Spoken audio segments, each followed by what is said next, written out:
Guys, welcome back to our channel Niharika.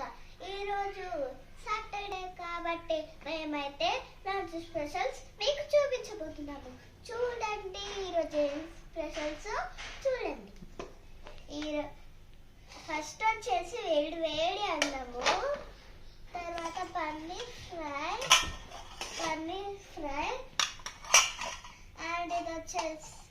And ఇది వచ్చేసి పొట్లకాయ పాలు, నా ఫేవరెట్ అన్నమాట.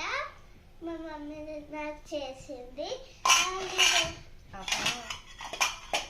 అండ్ ఇది వచ్చేసి మ్యాంగో పులిహార అన్నమాట. అండ్ ఇది మా అమ్మ నాన్న కోసము డైట్ రాజ్మా అన్నమాట. అండ్ ఇది వచ్చేసి పన్నీర్ ఫ్రైడ్ రైస్. ఈరోజు లంచ్ స్పెషల్స్ మీకు నచ్చినట్టయితే అన్నిట్లో మీ ఫేవరెట్ ఏంటిదో కామెంట్ చేసి చెప్పండి. బట్ ప్లీజ్ సబ్స్క్రైబ్ చేసుకోండి.